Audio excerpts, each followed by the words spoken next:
Emmanuel Kotsogiannis, bonjour, vous dirigez les dîners d'Héloïse. Pouvez-vous nous dire ce que vous faites exactement? Bonjour, les dîners d'Héloïse est en effet la première marque de chefs cuisiniers à domicile. Donc nous proposons des chefs issus de la restauration étoilée qui réalisent au domicile de nos clients ou en entreprise des repas gastronomiques équivalents à ceux de la table d'un restaurant étoilé. Alors, c'est-à-dire que c'est plus qu'une mode en ce moment, parce que on voit plein de choses à la télévision sur différents. Et donc on a l'impression qu'il y a effectivement un mouvement vers les grands chefs, ou c'est plus qu'une tendance de fond sur les dîners à domicile? C'est clairement plus qu'une mode. La gastronomie, en tout cas, à notre sens, est une réelle tendance lourde. C'est-à-dire que les gens retrouvent le goût des bonnes choses, retrouvent le goût de se faire plaisir autour d'un bon repas, retrouvent l'envie de beaux produits, de belles prestations et finalement découvrent avec nous le fait qu'ils peuvent avoir accès à ces prestations à domicile, donc dans un cadre convivial, intime, pour des événements qui traditionnellement se font plutôt au restaurant. Alors vous avez aussi une activité B2B? Oui, en effet, il y a 2 ans, nous avons créé, donc 2 ans après la création des dîners d'Héloïse, nous avons créé une marque de traiteur, Palais Royal, qui se distingue sur le marché parisien par un réel dynamisme, sur un marché qui est aujourd'hui en relative stagnation, qui se distingue par une attention toute particulière portée à la qualité, à la créativité, ainsi qu'au fait de pouvoir proposer nos services dans des lieux que nous ouvrons et que nous mettons à disposition de nos clients. Alors en fait, votre activité B2B, c'est pour porter votre activité B2C, ou c'est une vache à lait? C'est quoi donc votre stratégie un peu entre les deux? Aujourd'hui, les dîners d'Héloïse constituent une formidable vitrine marketing pour le groupe. C'est un service haut de gamme, de qualité, qui parle à nos clients, la plupart d'entre eux étant des décideurs. Nous cherchons réellement à élargir notre audience. Le principe du dîner à domicile, c'est réellement un luxe abordable. Donc nous pensons que nous pouvons toucher davantage de monde, des personnes qui aiment recevoir et se faire plaisir. Sur la partie B2B et le traiteur, le constat était simple, nous savons faire à manger.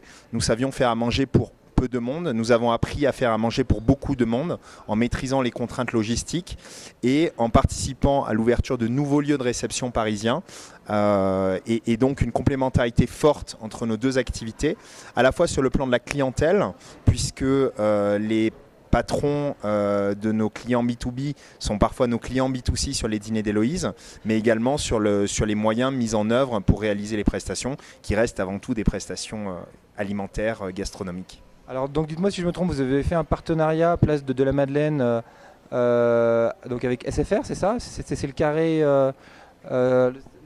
Tout à fait. Donc nous avons réouvert le restaurant Le Carré Rouge. Le Carré Rouge. Alors voilà, juste par rapport à ma question, donc comment un traiteur et pourquoi fait un partenariat avec un opérateur? La logique donc commerciale et marketing est laquelle derrière? Aujourd'hui, le groupe Antilope que je dirige est réellement un groupe intégré des métiers de la restauration et de la réception. Nous savons faire à manger, nous savons bien faire à manger et nous maîtrisons la mise en marché de prestations gastronomiques. Nous avons proposé avec les dîners d'Héloïse une marque forte, avec une jolie visibilité, un gros dynamisme, une sorte de start-up culinaire.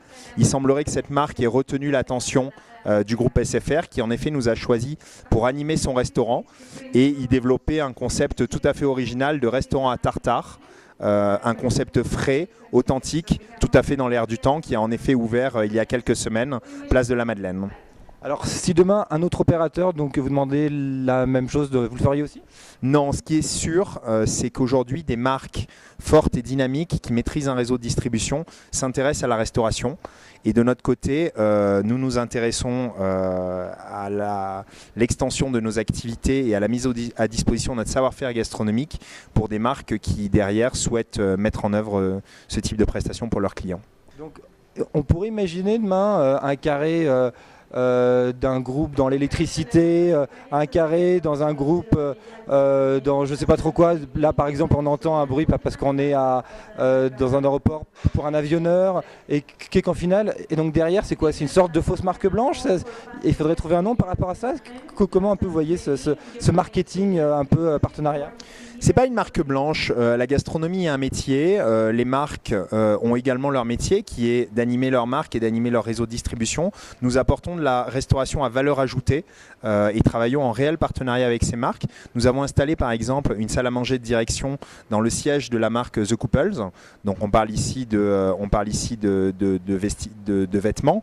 Il serait tout à fait envisageable d'aller au-delà du siège de la marque pour développer de la restauration à valeur ajoutée dans les enseignes de cette marque. Alors là, on est encore à Mexico, on va bientôt partir dans quelques minutes, on a bien compris avec les messages que l'on entend. Ce G20 des jeunes entrepreneurs, qu'est-ce que vous en avez retenu? 2 mots-clés pour vous? C'est un formidable souffle et c'est une envie d'aller plus loin. Merci beaucoup. Merci.